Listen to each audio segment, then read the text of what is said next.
त्यानंतर मग एका महत्वाच्या विषयाला मी येतो आहे, तो म्हणजे संजय राठोड.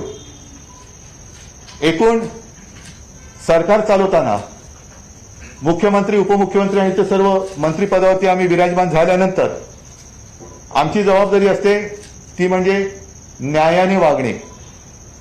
पण गेल्या काही महिन्यात एकूण जे गलिच्छ राजकारण सुरू झालेले आहे, तपास हा झालाच पाहिजे, पण हा तपास निपक्षपातीपणाने केला गेला पाहिजे. जर कोणी त्याच्यात गुन्हेगार असेल, जर कोणी त्याच्यात दोषी असेल, तर तो कोणी किती मोठा असला तरी त्याच्यावरती कायद्यानुसार कारवाई झालीच पाहिजे. या सरकारची ठाम आणि स्पष्ट भूमिका आहे.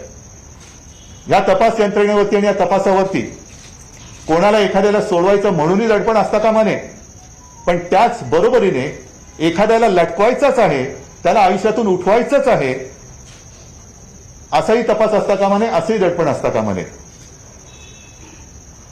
आणि हे मी मुद्दामून सांगतो कारण गेल्या वर्षभरापासून अशा काही घटना, अशा काही गोष्टी घडतायत की आम्ही म्हणू तीच पूर्व दिशा. तुम्ही सांगाल तसाच तपास झाला पाहिजे. तपासाला तुम्ही दिशा देऊ शकणार नाही. तपास हा निपक्षपातीपणाने सुरू आहे. आणि मग तुमच्या मनात असं आलं असेल की एवढे दिवस होऊन गेल्यानंतर सुद्धा आज आता संजय राठोड यांनी स्वतःहून राजीनामा दिलेला आहे. त्याचं पत्र सुद्धा अनिल तुम्ही वाचून दाखवा. पण आधी एक थोडंसं मी बोलतो. त्यांनी राजीनामा दिल्यानंतर, बरं आधी ते पत्रच वाचा, मग ते त्याचं आधी पत्र वाचू, मग नंतर मग पुढचं बोलू.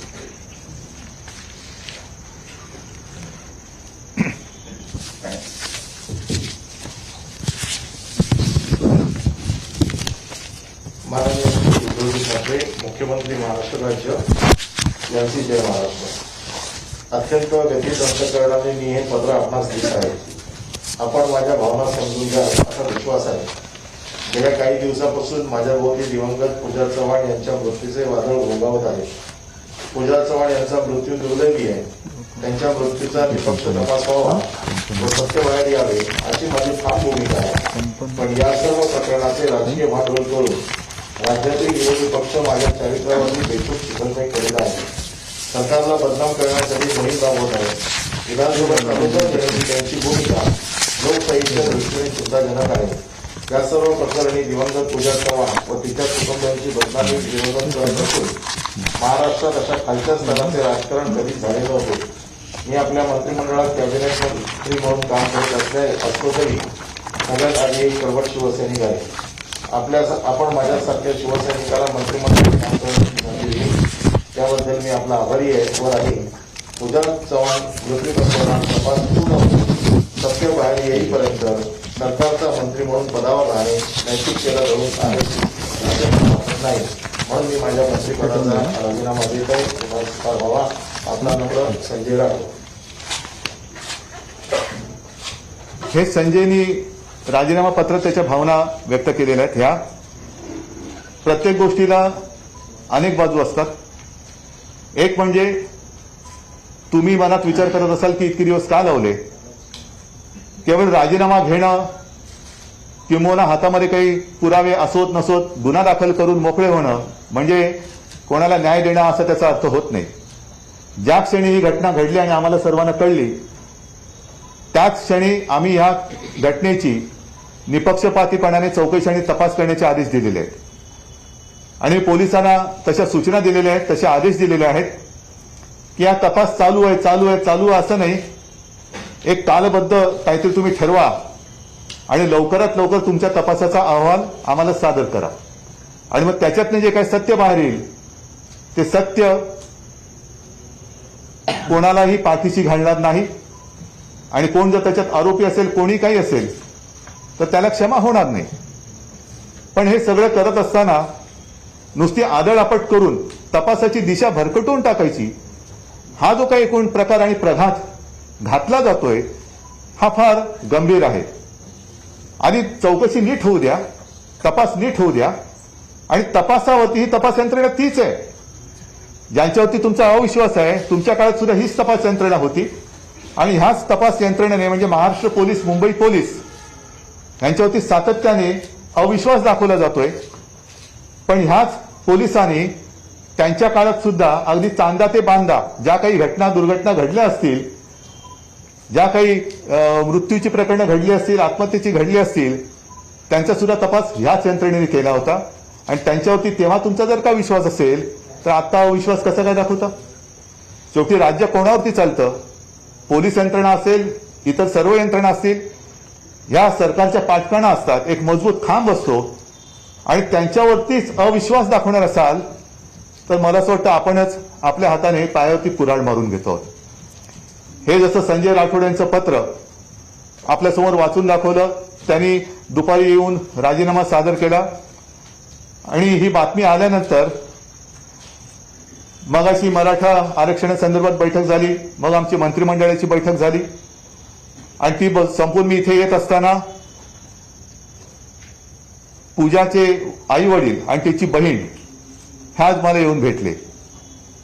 साहजिकच आहे, त्यांच्या डोळ्यामध्ये अश्रू आहेतच, पण ते अश्रू आणि त्यांच्या भावना ह्या मी मुद्दामून तुमच्यासमोर मांडत आहे. त्यांनी मला एक पत्र दिलेलं आहे, तेही पत्र तुम्ही ऐकलं पाहिजे.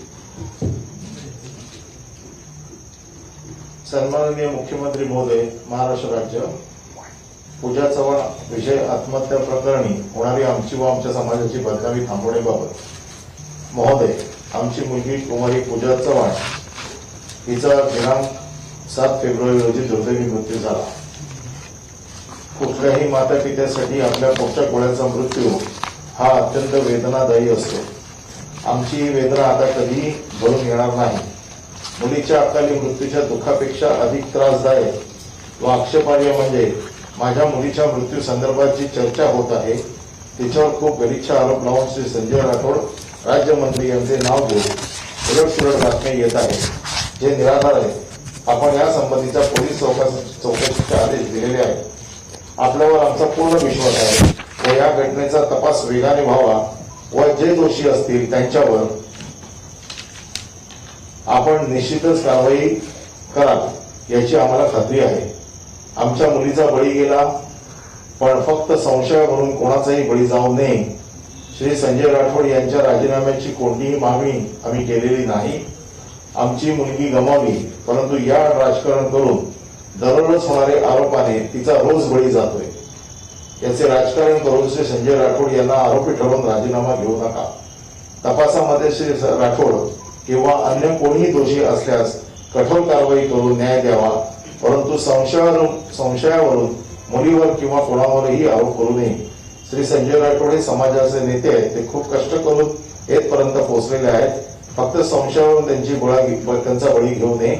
तपास पूर्ण झाल्यावर दोषींवरती कारवाई करावी. राजकारणामुळे व दबावामुळे घाईघाई कुठलाही निर्णय घेऊ नये. आमचा आपल्यावरती पूर्ण विश्वास आहे. आपण आम्हाला न्याय द्यावा. आपले नम्र लहूचंद्र चव्हाण वडील, मंदोदरी लहू चव्हाण आई व दिव्यानी लहू चव्हाण बहीण. आता काय म्हणायचं याला? ज्यांच्या ज्या मुलीचा जीव गेलाय त्यांच्या आई वडिलांचा तपास यंत्रणेवरती आणि सरकारवरती विश्वास, आणि ते सांगतायत की याच्यात राजकारण आणू नका, आणि ही लोक त्याच्यामध्ये राजकारण आणतायत. याच्यासारखं दुर्दैव दुसरं असू शकत नाही. आणि म्हणून मला असं वाटतं प्रत्येक पाऊल टाकताना खूप समजूतदारपणाने आणि गांभीर्याने टाकावं लागतं. त्याच्यामध्ये उथळपणा असता कामा नये. कोणाचाही जीव हा महत्वाचा असतोच. ती घटना दुर्दैवी आहेच, त्याचा तपास हा होणारच, आणि त्या तपासाअंती जे काय सत्य असेल ते सत्य स्वीकारलं जाईलच. त्याच्यात कोणाचं नाव असलं, कोणाहीवरती त्याच्यात दोषारोप असेल, काही असेल तर तो कोणी असला तरी त्याच्यावरती कारवाई होणारच. त्याच्याबद्दल त्यांच्या मनात शंका नाहीये. मला असं वाटतं इतरांच्याही मनात तशी शंका असण्याचं कारण नाहीये. आणि म्हणून देवेंद्रजींनी मागाशी मला जो काही फुकटचा सल्ला दिलेला आहे की सत्तेत कोणी किती लाचारी स्वीकारली ती इतिहासात लिहिले जाते, तसंच सत्ता आल्यानंतर एकतर खोटं बोलून सत्ता आणली आणि सत्ता आणल्यानंतर खोट्याचे इमले रचले आणि देश विकायला काढला, किंबहुना देश विकायला काढणारे म्हणून तुमच्याही सरकारची नोंद होईल ह्याची सुद्धा त्यांनी नोंद ठेवावी. आणि आरोप करताना थोडंसं एक जबाबदारीचं भान ठेवावं. समजू शकतो एक समोर आलेलं चांगलं चित्र स्वतःच्याच कर्माने त्यांनी भंग केलं आणि सरकार पडेल हाही भ्रम आता वर्ष होऊन गेलं. ते काय पडत नाही. उलट आम्ही अधिक मजबूतीने आता काम करायला लागलेलो आहोत. महाराष्ट्राच्या हिताचं, महाराष्ट्राच्या विकासाचं स्वप्न घेऊन आम्ही पुढे जात असताना इतर ठिकाणी त्याचं कौतुक होतंय, पण तुमच्या मनामधले जे काही थोडंसं खतखततंय ती खतखत जरूर काढा. सरकारचं काही चुकत असेल जरूर सांगा, पण कारण नसताना केवळ आपली सत्ता नाही म्हणून महाराष्ट्राची आणि सरकारची बदनामी करू नका.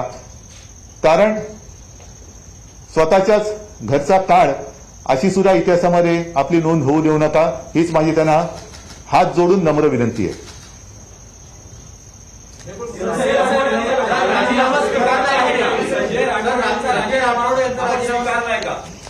राजीनामा दिलेला आहे म्हणजे त्याचा अर्थ काय होतो?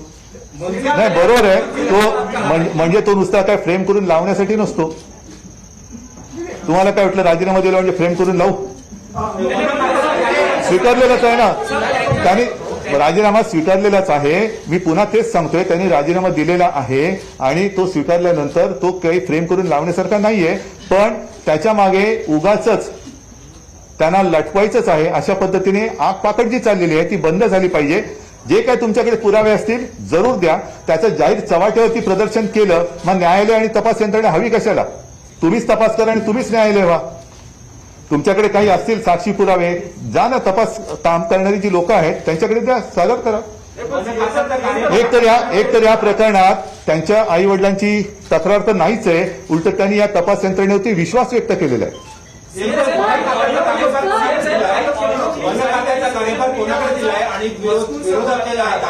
वन खात्याचा कारभार आता सध्या माझ्याकडे आहे, कारण कोणालाही नेमून दिलेल्या खात्याचा कारभार मुख्यमंत्र्यांकडे असतो आणि त्या निमित्ताने विधानसभेत काही प्रश्न किंवा काही असेल तर जरूर असेल तेव्हा मी किंवा त्या खात्याचे राज्यमंत्री त्याला उत्तर देतील. नाही तर आम्ही सगळेजण आहोतच.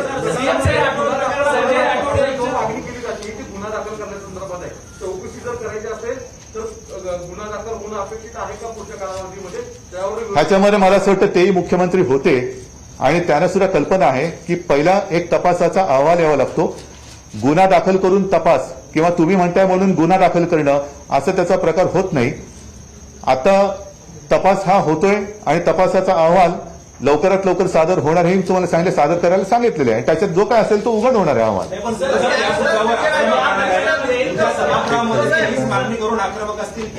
त्यांच्याकडे दुसरा मुद्दा काय? दुसरा मुद्दा त्यांच्याकडे काय आहे? दुसरा मुद्दा काय आहे? मग आणखीन एक गोष्ट सांगतो तुम्हाला, एडीआर दाखल झालेला आहे. हा, मग सांगा ना. एडीआर दाखल झालेला आहे, त्या एडीआरच्या खालीच ती चौकशी. तुम्ही कायदेविषयक चांगलं बोलत सांगा. या संदर्भात मुंबई पोलिसांनी एडीआर दाखल केलेला आहे आणि त्या एडीआरच्या अंतर्गत ती चौकशी चालू आहे. सीएम साहेब, तुम्ही जसं त्यांच्या आई वडिलांच्या पत्राचा उल्लेख केला तसंच त्यांच्या कुटुंबातले काही सदस्य पुण्यातल्या त्या पोलीस स्टेशन त्यांनी सांगितलं त्यांचा काही संबंध नाही, ते विचारलं. मगाशी सांगितलं त्यांनी, हे त्यांनी सांगितले. मला असं वाटतं ब्लड रिलेशन नाही. हा, ते त्यांनी स्वच्छ सांगितलं की त्यांचं ब्लड रिलेशन नाही, हे त्यांच्या आई वडिलांनी सांगितलेलं. हा काही तपासाचा अहवाल नाही, त्यांच्या आई वडिलांनी स्पष्ट सांगितलेलं. मोठीला पण नाही, मैताला पण नाही आली.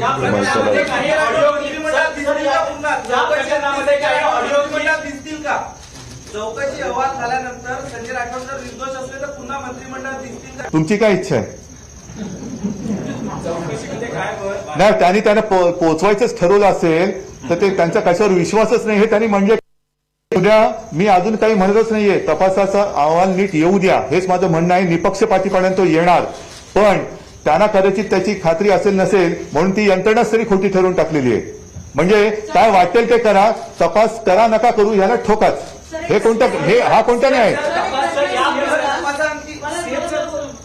एक प्रश्न महत्वाचा आहे की ज्या प्रकारे आपण महाराष्ट्राची मुलगी म्हणतो, काही पत्ता नसताना व्हिडिओ ऑडिओ क्लिप रिलीज करणं आणि त्या मुलीचं नाव घेणं हे चारित्र्य हनन आहे.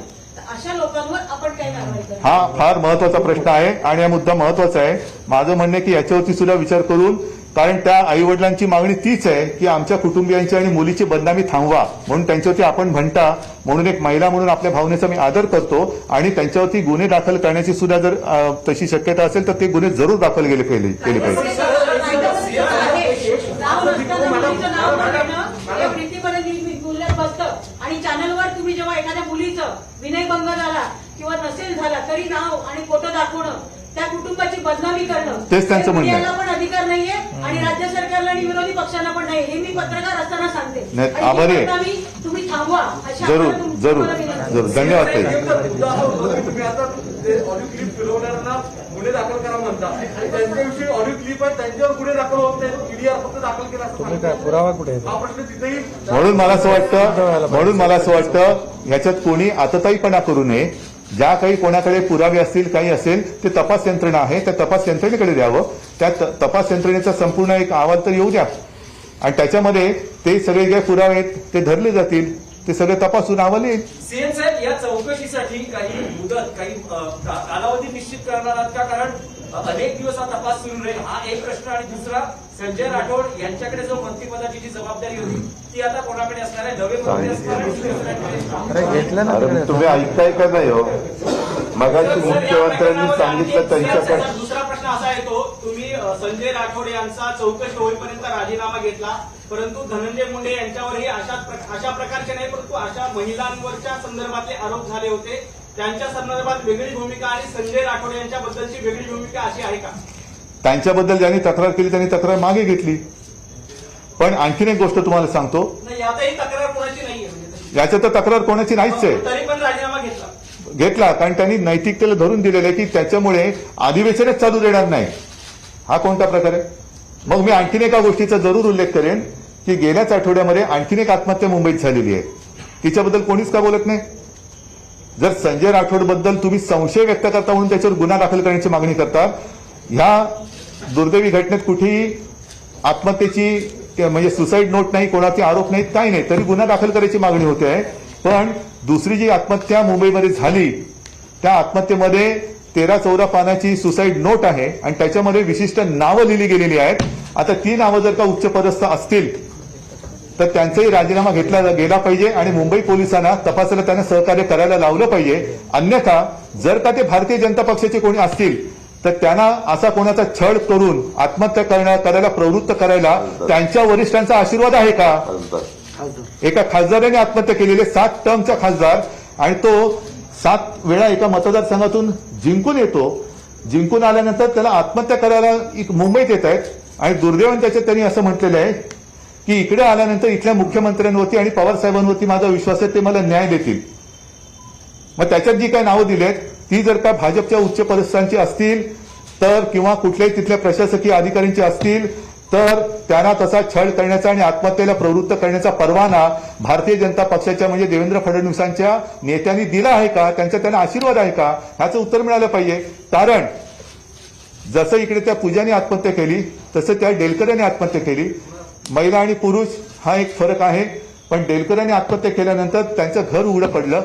त्यांच्या पत्नी त्या पण निराधार झाल्या, त्या पण महिलाच आहेत. त्यांची बाजू कोण का मांडत नाही?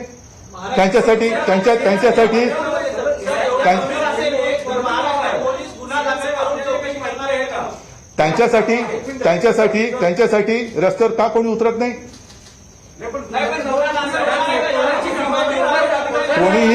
कोणीही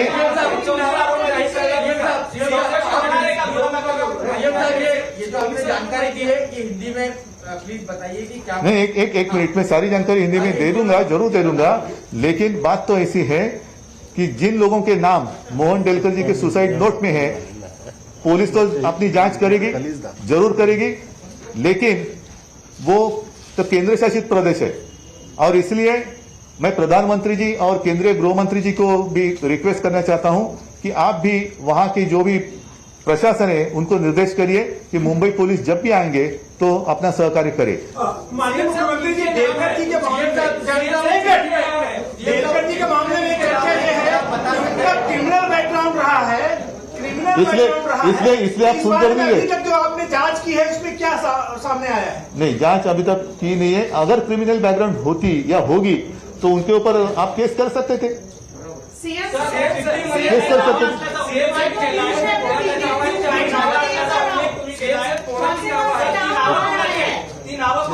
ठीक आहे. नाही, ते तपासाच्या याच्यामध्ये जे आहे ते त्या मार्गाने येऊ दे, त्या मार्गाने येऊ दे. मी उगाच त्यांनी काहीतरी केलं म्हणून मी काहीतरी वेडेपणा नाही करणार.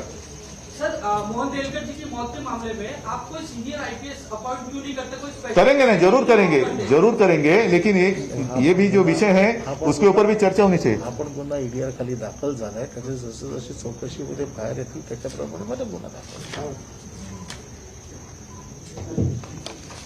मोहन देवकरांच्या आत्महत्याचा देखील ईडीआर खाली तपास चालू आहे. हा तपास जसा जसा पुढे जाईल आणि मग त्यावेळेला जो निर्णय घ्यायचा आहे त्याच्याप्रमाणे मग गुन्हा कोणावर दाखल करायचा, कशा पद्धतीने करायचा, हा वेळोवेळी तपास जसा जसा पुढे जाईल त्यावेळेला ते ठरलं जाईल. सीएम साहेब, मध्यंतरी संजय राठोड समर्थकांनी पोहरादेवी येथे शक्ती प्रदर्शन केलं होतं. अनेकांना कोरोनाची बाधा झाली होती. त्यावेळेसही त्याआधी तुम्ही भूमिका जाहीर केली होती, सभा समारंभ मोर्चे आयोजित करू नये. असं असतानाही हे शक्ती प्रदर्शन झालं. त्यावर आपली त्यांच्यावरती ज्यांनी शक्ती प्रदर्शन केलं त्यांच्यावरती गुन्हे दाखल झालेले आहेत आणि त्याच्यानुसार त्यांच्यावरती कारवाई केली गेलेली आहे. नाही, पण स्वतः संजय राठोड त्या ठिकाणी होते, तर संजय राठोडांवर कारवाई होणार आहे का? त्यानुसार जे काय असेल ते होईल. पण त्यांनी एक तर कोणाला त्यांना विचारलं, कोणाला या म्हणून सांगितलेलं नव्हतं, येऊ नका म्हणून सांगितलं होतं. आणि त्यांच्यावरच्या प्रेमाने किंवा काही असेल की सगळी लोक जमली होती, पण ज्यांनी गर्दी केली त्यांच्यावरती कारवाई झालेली. संजय राठोड आज से 10 दिन देखेंगे कि कोरोना वायरस के केसेस का क्या हो रहा है. और अभी पिछले 4 दिनों से 8000 से ऊपर केसेस आ रहे हैं. मुंबई हो, पुणे हो, नागपुर, सब जगह पे केसेस बढ़ रहे हैं. क्या परिस्थिति, क्या लॉकडाउन की परिस्थिति? लॉकडाउन की नहीं, आप देख रहे हो कि हम तो सारे मास्क लगाकर बैठे हैं. आप लोगों में से कुछ लोगों ने मास्क पहना है, कुछ लोगों ने नहीं पहना है.